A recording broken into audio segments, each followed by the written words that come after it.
Welcome to arguably the biggest undertaking this channel has ever started. Today begins the thorough and complete breakdown of one of the greatest shonen battle anime to grace the small screen, Yu Yu Hakusho.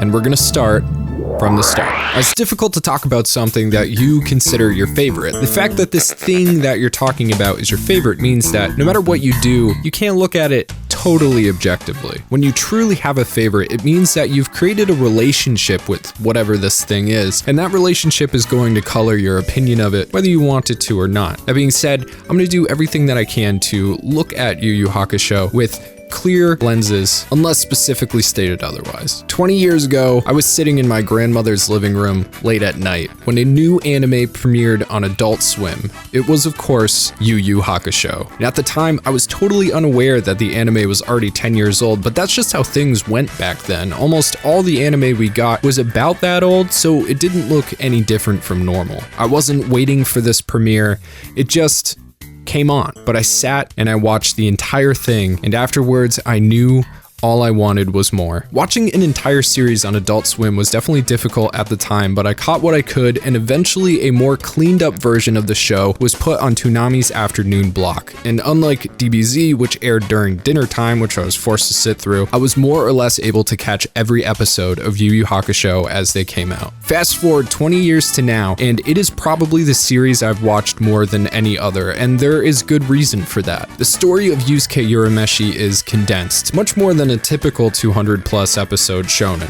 but it's also easy to cut into pieces, vivisected by not only periods in Yusuke's life, but periods within the show. It's a series that goes by fluidly without dragging itself, and sure, the Dark Tournament definitely has some fights that are stretched out here and there, and the Saint Beast saga is kind of mid, but for the most part, Yu Yu Hakusho takes off running and doesn't stop. It's also a series that transforms as it goes, and there's a lot of reasons for that as well, but if you were to watch episode 1 and then skip to 86, you may think you were watching a totally different show. The same could easily be said about the manga, which I finally read for the first time much earlier this year, and I would have read it a long time ago, but the manga is notoriously hard to find, and to this day, I still only have the first and third tankobon physically. This is also going to be the story of an exceptional young artist named Yoshihiro Togashi, who, through his manga and eventual anime adaptation, would become a superstar. It's the story of a dream come true, but also a cautionary tale. Be careful what you wish for, because all stars eventually burn out. But that's all for future videos. For now, I'd like to explore the early days of Yu Yu Hakusho and its creator, Togashi-san. So let's get into it.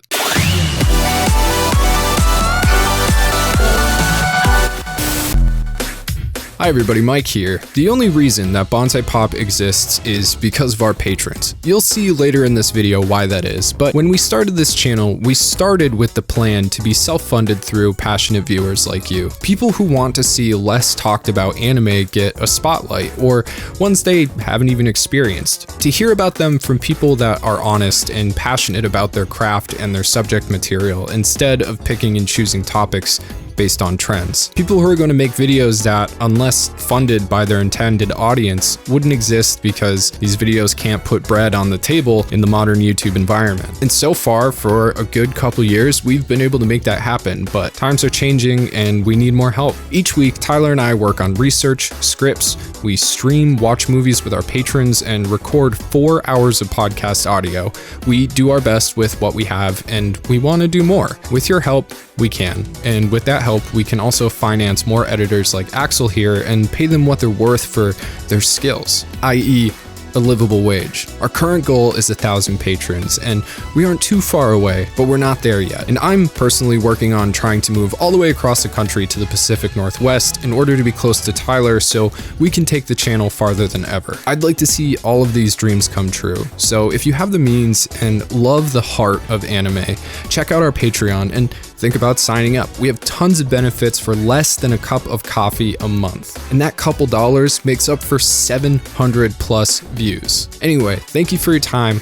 Now, let's talk about some Yu Yu Hakusho. When the first chapter of Yu Yu Hakusho released, Yoshihiro Togashi was just 22 years old. He had one thing on his mind, and that was making a hit manga. He had already won the Tezuka Award, the highest award for new mangaka in Japan, but now he wanted to make his mark, and that was likely his first mistake. 22 is a weird age. You're out of high school, some people are out of college at that point, but there's still a lot of life experience missing. The idea of rising to the top and becoming famous is still bright and shiny and full of naivete. It's also a mindset that really hasn't changed at all. I mean, look where you are. YouTube, the land of young people trying to become superstars, and most will literally do anything to get there. Here's a little something that I've learned through experience. Unless you follow the crowd, the dream of becoming a superstar will not come true. It's why you see so much reiterative content. You see copycats and extremely surface level content reach the trending tab. It's why makeup YouTubers and drama channels will always be more successful than people like HBomberGuy, who make long, in-depth videos on various topics. The average consumer wants comfort and stability in their entertainment. They do not want to think or be challenged. YouTube knows this, advertisers know this, and that trickles down onto the rest of us. Those who play the game win, and those more interested in the art of the medium struggle to put food on the table. Now, Togashi, for all his genius, was a crowd follower. By 1990, shonen battle manga had become the penultimate rage, with series like Dragon Ball, Fist of the North Star, and Ranma Half reaching incredible heights on the charts. Togashi wanted a piece of that pie, so he decided to create a shonen battle manga, aka the 90s manga equivalent to makeup YouTubers. Now, this has not been 100% verified, but it is very alluded to that this choice wasn't exactly what Togashi wanted to do with his storytelling, but rather it was what he felt would be the quickest way up the ladder. The idea of doing what you have to do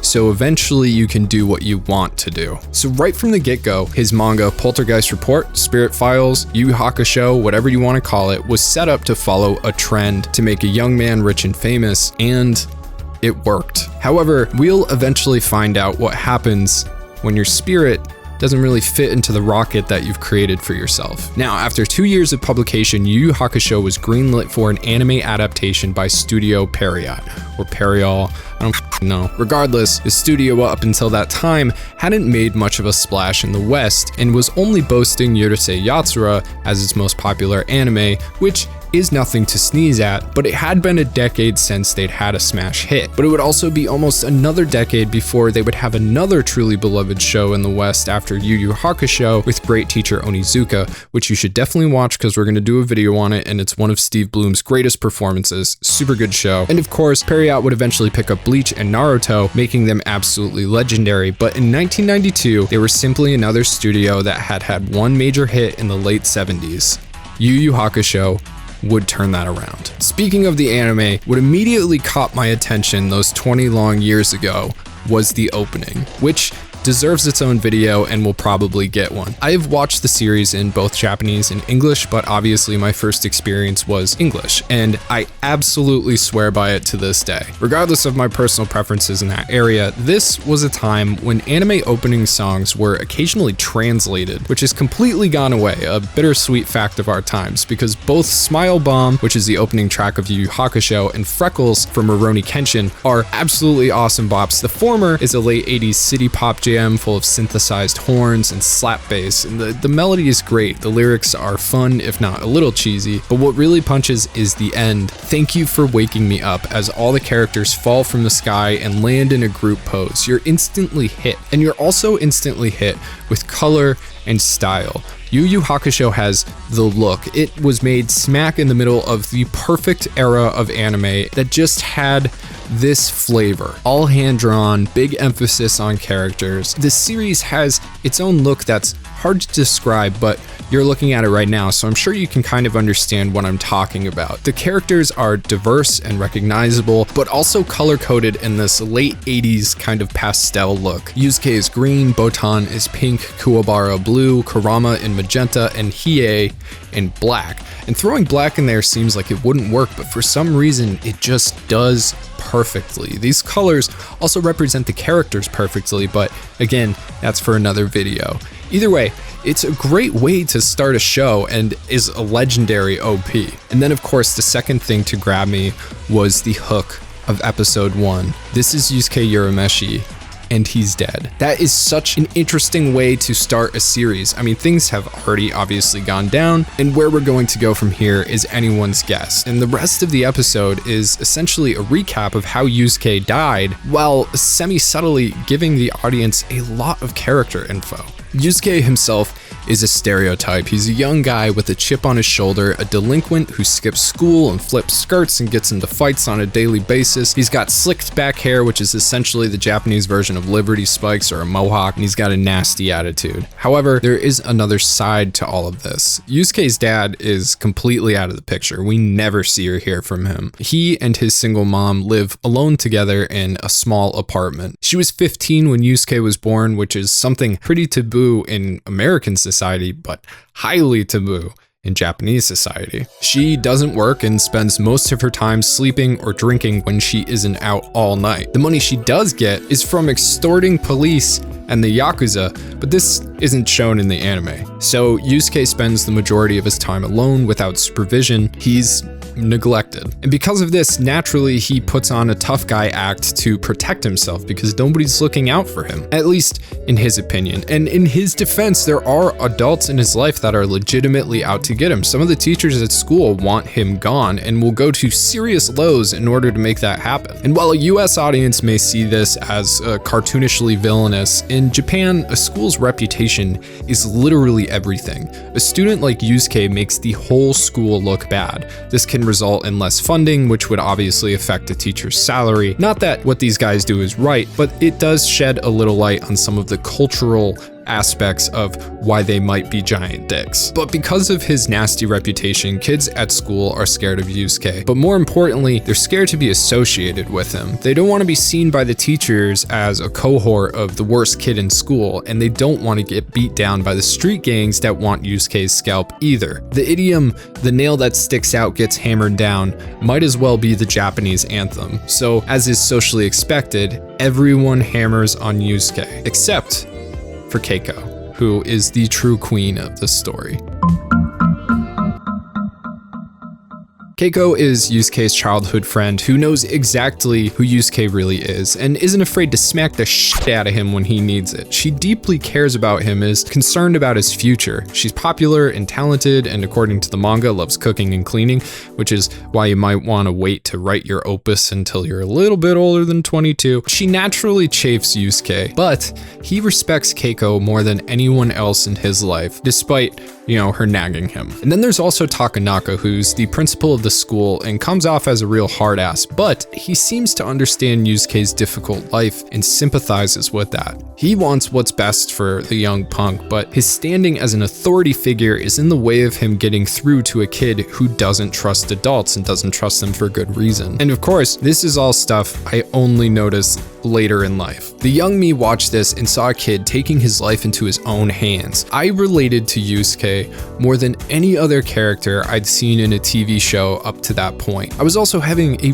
really difficult time at home. Things were chaotic, extremely turbulent. I hated being there more than anything. I got in trouble at school a lot because it was where I felt that I could be free. I got kicked out of math so many times, I still don't know how to divide without a calculator. After school, I'd get bullied at the skate park occasionally, and I even got into some pretty serious fistfights. In a lot of ways, Yusuke was me, just without a dad that'd beat his ass if he got caught skipping school. But it wasn't just the kids and the teachers who had given up on Yusuke. It seems like he was set on a certain path for his afterlife already as well. That was until he unexpectedly saved a little boy from getting hit by a car, sacrificing his own life in the process. Yusuke had been having a terrible day. He'd actually decided to go to school. He gets in trouble for something he didn't do. He gets kicked out of school. He goes home. His mom gives him crap. Then he tries to make this kid laugh, and the kid gets him hit by a car. And that is when the beautiful, very blunt Botan shows up. And all of a sudden, you have a contrasting set of characters to easily get you through the beginning. Botan, for the record, is the Grim Reaper, or Shinigami, a messenger from the spirit world who guides the souls of the departed over the river Styx, or the Sanzu. More on the cultural stuff in a future video, to be judged, of course, by King Yama, Yenma, Enma, whatever you want to call him. Her character design is one of my favorites in 90s anime. Big blue ponytail, big eyes, and a pink kimono, riding an oar like a witch's broom, but side-saddled for style, of course. She's awesome. But I do want to pull back for a sec. I talk about some real stuff. What I've seen through my experiences is a couple standard personality types. There are people that go with the flow, right? They follow steps A to Z and live just fine without ever making a splash. These people are important. They make the world go round. They're boring, but we need them. Then there's people who are truly messed up, sadistic, psychopathic, manipulative, whatever you want to call it. They are really just out to hurt people, and that's it. And then there's Yusuke's. Urameshi, more than anything, is hurting, right? Life has been unfair. And yes, he takes it out on others, but more than anything, he takes it out on himself. There's really two ways a Yusuke can go, right? You either have redemption, or you find them strung out in a gutter clutching some Narcan. A Yusuke can easily go down the road of cruelty, and each of these three social templates can obviously vary in intelligence and motive, etc., but the psychopaths and the Yusukes kind of battle it out, while the go for the flow crowd keeps their heads down in their cubicles and, make sure the economy doesn't collapse. And whether this was something Togashi-san really understood or stumbled into out of pure luck, he highlights it perfectly through some story contrivances, because Yusuke gets another chance. You gotta understand, up until now, he had been seen as a waste, a punk, a bad guy, and he died, and when you die in that situation, that's what you leave behind. But now, he can redeem himself. And that's something important to remember and consider. People can do bad things, but that doesn't always make them bad people. I'm not gonna lie, a couple of times I got assaulted after school, I totally deserved it. Yusuke himself has definitely sent some goons to the hospital, but on the inside, he cares about other people, enough to risk his life to save a kid. It's a lot easier for people in pain to put up a front, because caring makes you vulnerable. It's the caring in the first place that makes you hurt. And despite the ground floor desire to become rich and famous, Togashi cared about what he was putting out into the world as much as a young man can. Picking up the early volumes of the manga, that becomes immediately evident. Yu Yu Hakusho is beautiful. Togashi is a talented man. His ability with screen tone is excellent. He was able to bring the manga to life in a way that was both as beautiful and as ugly as it needed to be. Each panel feels intentional, whether it's a piece of comedy or a dramatic portrait. The conveyance of visceral emotions seemed to come flawlessly from his work. The style I mentioned earlier when I was talking about the OP, it isn't an anime-only thing either. Of course, there's more dimorphism in the manga for comedy, but one of the things that makes Yu Yu Hakusho special is how the characters look and feel. Most importantly, they look and feel and act like real people. Obviously, they have standard outfits, which are mostly school uniforms, but each character changes outfits and styles on a pretty regular basis. They aren't static cutout characters. This takes a ton of effort. I mean, imagine if Naruto was constantly changing what he was wearing rather than his typical shinobi attire. I can't even imagine how much extra work it would be to design these clothes, let alone illustrate them continuously and then change it up. It was also obvious in these early days that Togashi himself was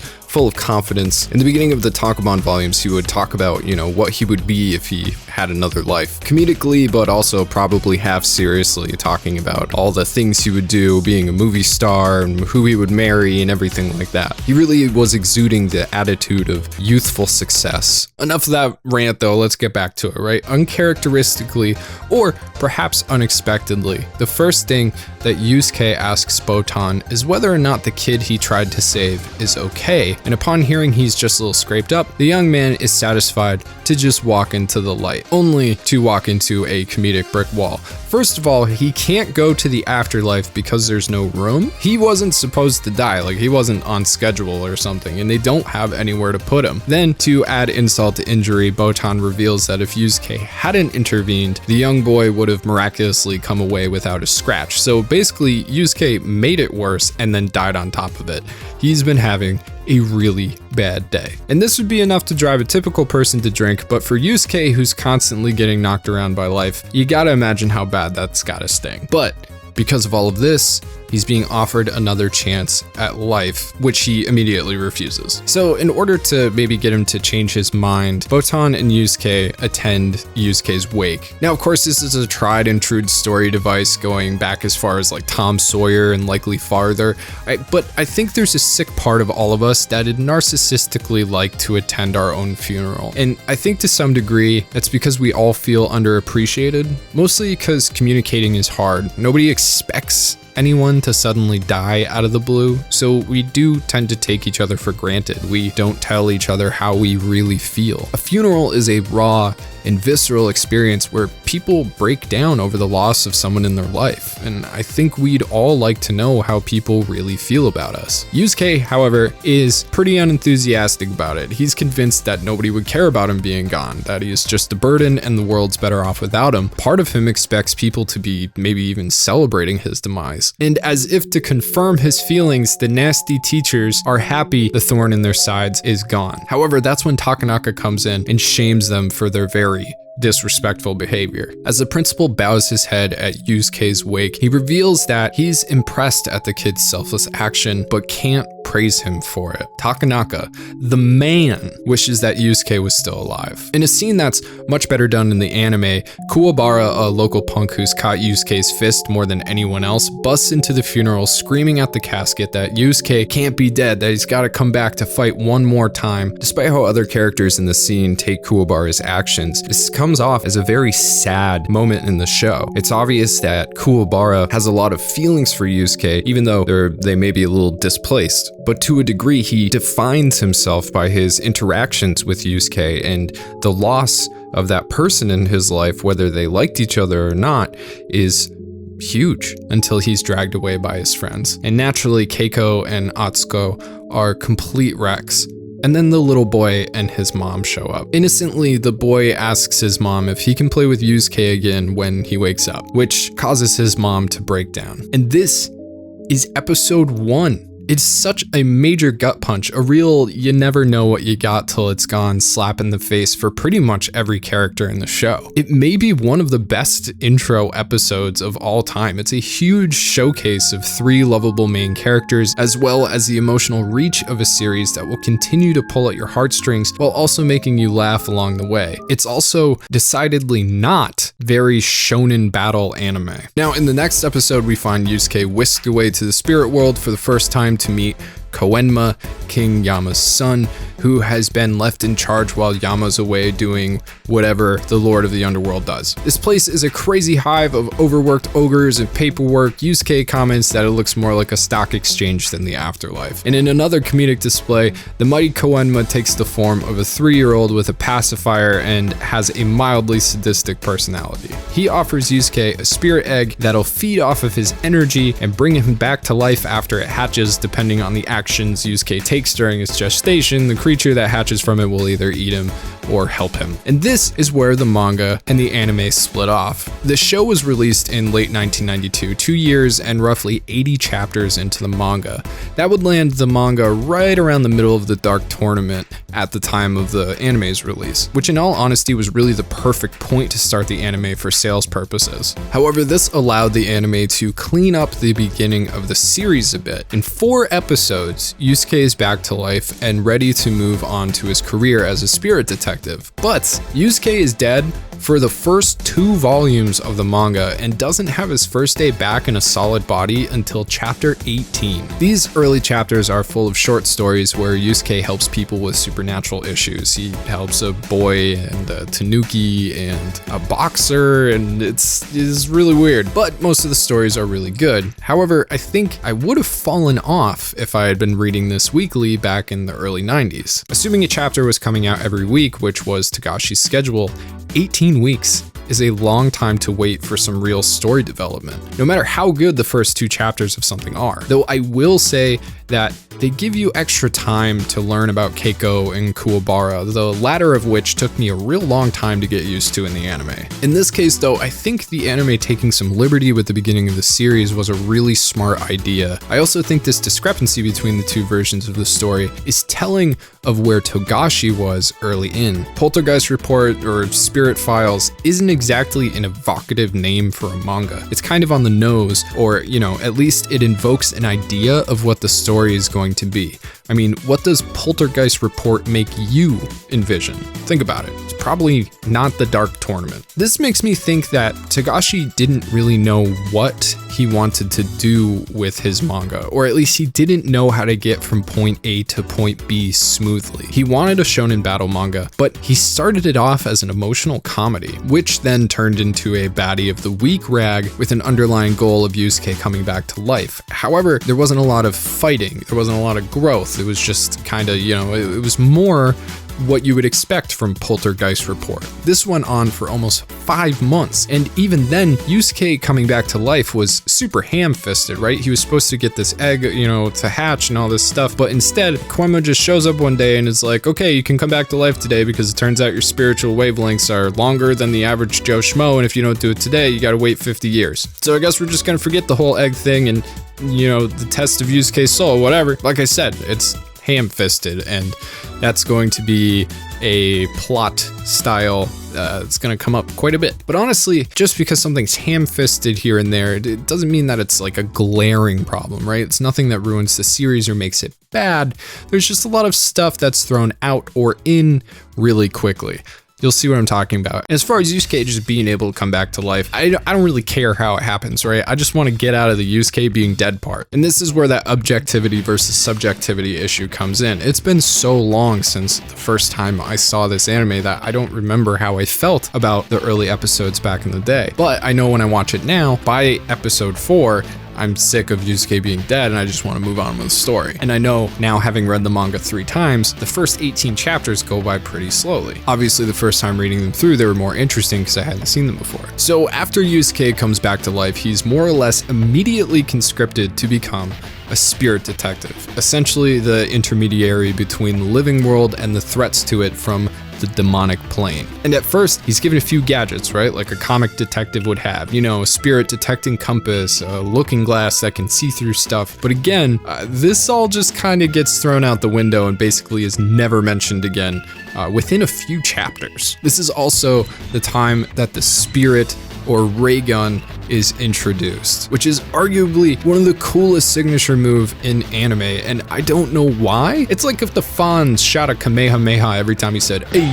Something about simply being able to point and shoot with the classic, finger gun pose. It's like the dream of every kid. It has a real use the force level kind of effect to it. It's a stroke of genius that would become as iconic as the Kamehameha itself. I mean, you may not know Yu Yu Hakusho, but you definitely know the spirit gun if you like anime. And this is also about the same time that Kurama and Hiei are introduced, but as villains, and the series begins to kind of take shape, though not instantaneously. The two demons originally appear as part of a trio that stole weapons from under Koenma's nose in order to sow chaos in the living world. After escaping the spirit world, Kurama, having his own plans, dips out on the other two in the group. The biggest and most psychopathic member of the trio, Goki, likes to eat the souls of little kids, which honestly is pretty dark. This makes him arguably the first kind of big bad that Yusuke is put up against, and starts the trend of the spirit detective winning his bouts with sheer dumb luck. Again, I'm not sure if this was purposeful or if Togashi was still having issues going from point A to point B. But after Goki is put down, Kurama takes center stage, and rather than a fight, Yusuke actually helps him save his mother from a terminal illness using essentially a monkey's paw. Once again, achieving this only happens through dumb luck. But we learn that Kurama is a fox demon living in a human's body that he stole in utero. However, instead of taking off when he was big enough to fend for himself, he ended up loving and appreciating his mother, which makes him at this point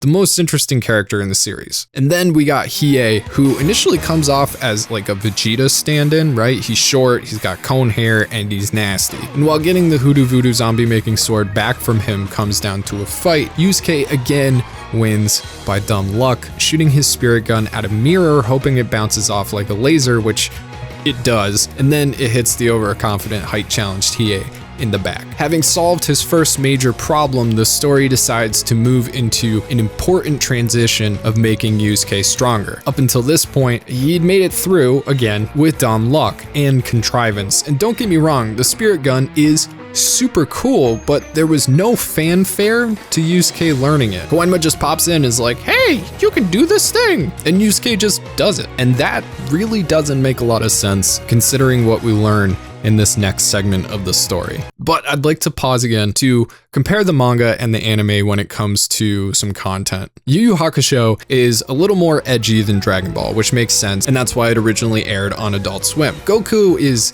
innocent. Anything raunchy that happens in that series is usually a comedic joke about Goku being an idiot. This series has comparatively little to no raunch, but the subject matter is a little more adult. The anime, for instance, is full of cursing, and there's quite a bit of smoking and drinking from older members of the cast. However, the manga has little to no swearing. In fact, you'll see things like Kuwabara saying, "Holy spit," you know what I mean? It's like they deliberately go out of their way to censor that stuff out. But in that version, Yusuke is a smoker and a gambler. There's also a few instances of kids getting drunk, and none of that is in the anime. Anyway, moving on, we find Yusuke getting bribed into his next mission by Botan, who offers him tickets to a fight in the Tokyo Dome if he roots out a demon named Rando from a selection process being held by the legendary medium and martial artist Genkai. Now, I'd argue this is where the series takes hold and gets some solid footing. It also expands on Kuwabara's character, which was really needed in the anime by this point, and in the dub,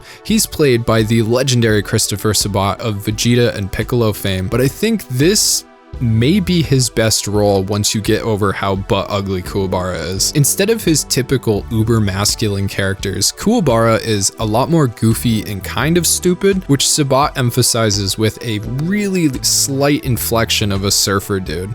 It seems my power to see ghosts and spooky stuff has gone up greatly in the past few weeks, and it's getting to where I can't even concentrate on my fighting, you know? It's a really fun voiceover, and one that I definitely appreciate a lot. It turns out that Kuwabara has shown up at the perfect time to get sucked into the selection, even though he was only attempting to seek Genkai's help. It's not explained as well in the anime, but Kuwabara's family is gifted with a particularly sensitive sixth sense, and since Yusuke's days of being a ghost and communicating with and even possessing Kuwabara, the guy's lost control of it and has been dealing with being haunted. Of course, that's all forgotten when competition between himself and Yusuke is thrown into the mix. And I really want to take a second to highlight Genkai because I feel like she doesn't get enough love. First of all, it is super seldom that a woman, let alone an extremely diminutive old lady, is the master martial artist in a shonen battle manga. Not only that, but she isn't subservient in any way. Instead, she is rougher, gruffer, and meaner than anybody else. She's a smoker and a drinker with a dirty mouth, and she loves video games. In other words, she's kind of the best. She's also the creator of the Spirit Wave, which is arguably the most powerful technique ever wielded by a human. And it's this power which Rando is after, and also that she is bequeathing to the winner of her selection process. Though I have to say, it's the second of the 4 tests that's the most interesting. Yusuke and the rest of the contestants have to participate in 3 games which measure their individual power levels. You get a punching machine for spirit strength, rock, paper, scissors for spirit awareness, and a karaoke game that shows how much room you have to grow spiritually. Now, Kuwabara's scores make sense and work that way for the rest of the manga. His awareness is super high, his strength is pretty high, but his room to grow is middling. And if you've seen the entire of the series, you know that that's Kuwabara in a nutshell. Yusuke, on the other hand, has basically no awareness, a ton of strength, but his room to grow is just average. A little higher than Kuwabara, and that's it.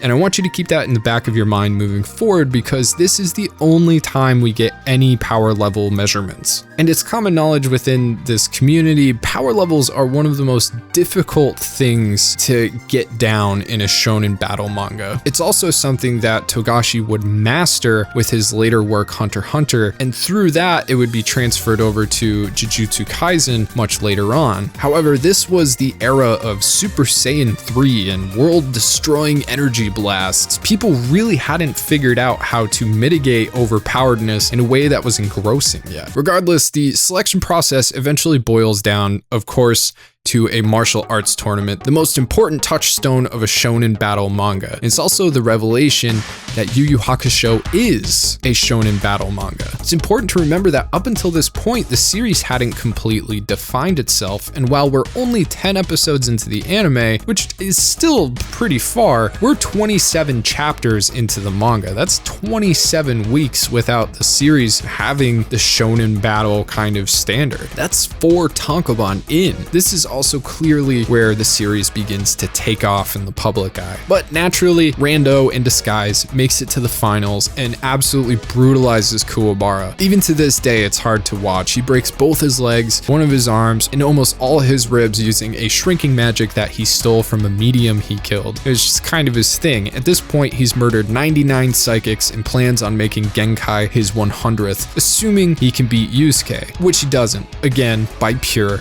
happenstance.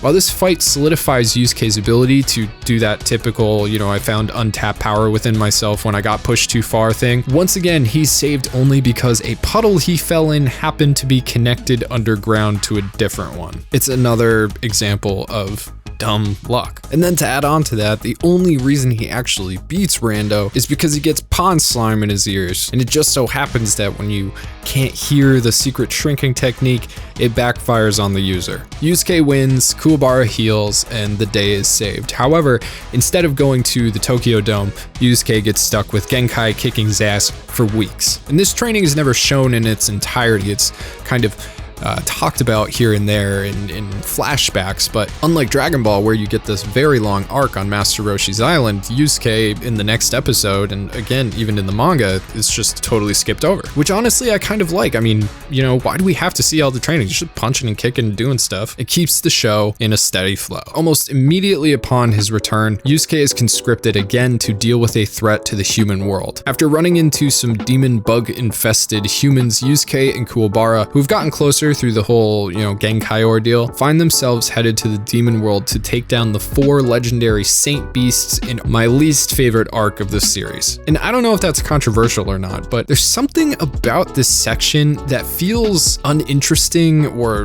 boring. I don't know, dragged out. There's something about it, and it's an issue that isn't in the manga. So my guess is that the studio wanted to give the manga room to push out a few more chapters before they, accidentally caught up or whatever. Because interestingly, there's really no filler in Yu Yu Hakusho, but there are points where battles get dragged out a little bit longer than they need to be. It's nothing compared to any of the big 3, but I personally feel like this arc suffered for it. But this is also a turning point for the manga and for Togashi. In the Tankobon, we start to see some art from other mangaka congratulating Togashi, some being like, wow, this is turning into a shonen battle manga. It's also the first time all 4 of the series' heroes come together, allowing a group dynamic to take shape, and specifically for Hiei and Yusuke to squash some beef. Instead of being incarcerated for their crimes, both Hiei and Kurama have been put on community service from the spirit world and get tasked with backing up Yusuke in his fight against the Saint Beast. Immediately, Hiei's loyalties are put to the test when he gets a chance to save himself at the deaths of his companions. However, he comes through and everyone makes it out of the trap alive. That being said, him and Kuwabara are always at odds, having incompatible personality types. The characters playing off each other is fun and it's well done, but their enemies in this part are kind of uninspired, and Byakko the White Tiger outstays his welcome in particular. We do get to see how Kuwabara has improved, no longer needing a broken practice sword to manifest his own spirit sword, and Hiei's fight with Seiryu,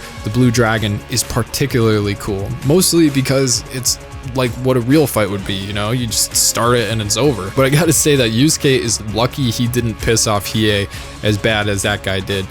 Because I don't think Yusuke would have made it out of his first fight. Anyway, the whole plot comes down to Yusuke fighting the big bad, while in the human world, Keiko is being targeted by said castle boss, Suzaku. Now, Suzaku has a cool character design, right? Like, his whole thing is lightning, and while I tend to skip this arc, I really do enjoy this last battle. The demon insects I mentioned earlier are controlled by this metal-ass flute that Suzaku has, and he's set these possessed humans on Keiko and ostensibly Botan in a real Dawn of the Dead homage. It's super duper neat. The idea is to murder Keiko on screen in front of Yusuke to make him real sad before Suzaku kills him too. Naturally, this doesn't work out or the series would be really short, but there's a real sense of tension that comes with this fight because, Keiko is fighting for her life as well. And the art in the manga is particularly good here. You could really tell that Togashi understood how important pulling this off was going to be for the future future of his series. But unfortunately, it was also having negative effects on the man himself. If you remember earlier in the video, I talked about the blurbs from Togashi within the Tankobon volumes. For the entirety of the series up until around this point, he seems full of energy and confidence. But in this volume, he takes a sudden turn. Out of the blue, he's extremely tired and self-conscious. He talks about going to a cafe and seeing some schoolgirls before he notices that he's covered in tobacco stains and has screen tones stuck to his butt. He's embarrassed and envious of their freedom and their youth, which is kind of a weird thing for a 23-year-old guy to say. He notes later in the volume how much work he does. 5 days a week on art, 2 days for story. He sleeps only 5 hours a night. That means he works all day, every day. And then he begins complaining about back pain. I find it unfortunately ironic that these symptoms begin to set in as he begins to get his story on track to where he was aiming for it to be all along. And take it from someone who has lived this life, okay? It catches up with you. I started YouTube when I was 24. I was in college and working full time. I had also never edited anything in my life, so I was learning as I went. However, the process was one of the most exciting things I had ever done, right? I was making little TV shows all on my own. I was not sleeping though. I was chain smoking cigarettes and living off coffee. Eventually I got a job with Tree School and began editing full time. Each video I tried to outdo myself. I loved making them and I was getting really good at it. We were also completely dependent on YouTube revenue doled out 4 different ways, so we were forced to grind out 2 to 3 videos a week. It got to the point where I was writing and editing for sometimes up to 60, 80 hours a week. I did this until a year and a half into Bonsai Pop, at least 2 years after my body had told me that it had had enough. Because when I was 28, I began having panic attacks that were sending me to the hospital on almost a weekly basis. But I kept going and going. I started to get carpal tunnel. My back started to get messed up, but I kept going and going. Half out of a need to support myself and, my friends, but also half out of a love for what I do. And of course, because YouTube doesn't give you any option to stop or take breaks. If you aren't producing, you don't make money, and the money isn't good in the first place. Likewise, in the manga world, you have deadlines. If you fail to meet them, you can get canceled and you may never find work again. It is a brutal, isolating lifestyle. One thing I can say is that I'm lucky we have nice chairs in 2022. You may be wondering about Togashi's back pain, right? A lot of that is going to come from being hunched over an artboard day in and day out, but the rest, I'm gonna say maybe even the majority of it is from tension. One of the things that people tend not to take into consideration when looking at a job like mangaka is the litany of things they have to juggle, right? You aren't given an assignment other than make a chapter of manga by X date. What's in the chapter, how it looks, and getting it done on time is essentially up to you. Yes, you are gonna have an editor, but honestly, the editor is just gonna make your life difficult by forcing you to make changes. This means that if what you've created is bad, it's more or less all your fault. You need to think about how this next chapter fits into your story, how it not only builds the narrative and the characters, but also how audiences are going to react to it and how that's going to affect things moving forward. If this chapter is bad, then you might lose readers. If you continue to lose readers, you might lose your manga. If you lose your manga, you might lose your career. You have very little time, and how much work you have is dependent on how much you care about what you're doing. And most artists care a lot. You can cut corners, but what's gonna come out is a manga that isn't as good as you want it to look. Nobody wants to put out something subpar, so add in the overachieving and self-doubt too. Overextension, hyperfixation, and doing it every week forever. When a manga is doing well, a publisher doesn't want that manga to end. So as long as it's doing well, it will continue. The problem is creativity isn't something that works on demand. Have you ever been put on the spot and not known what to say? Imagine that moment being the deciding factor of whether or not you get paid that week. It's impressive to say the least that mangaka managed to keep a narrative thread going as long as they do. How do you plan ahead when 100% of your time is spent squeaking by at the last moment? It's hard. It's almost impossible, and the hardest thing to do when you have that much pressure on you is to make something creative, especially when that creation isn't exactly what you want to be doing. Togashi wanted to make manga. He wanted it to be his career, and sometimes to start a career, you have to do some work to establish yourself first. And while I don't feel like this impacted the vast majority of Yu Yu Hakusho, and while I do think that Togashi loved this manga and the characters within it, I am pretty convinced that this wasn't the manga that he wanted to be making at the time. And we'll see how this unmanageable lifestyle would wreck the end of the series and Togashi in a future video. However, next time, we are going to be headed into and dissecting arguably one of the best arcs in any shonen battle series, the Dark Tournament and everything leading up to it. So, I really hope to see you there. Special shout out to Brontosaurus Rex this week. Thank you so much for upping into the Straight Up Devils tier. And of course, we got our lucky patron of the week. The toilet is broken. Guys, if you haven't yet, please think about joining our Patreon. January is Patreon month where we completely focus on that. Of course, you'll have a warm, welcoming community to get you into the flow. But for now, that's it. My name is Mike. This is Bonsai Pop. Thank you so much for watching.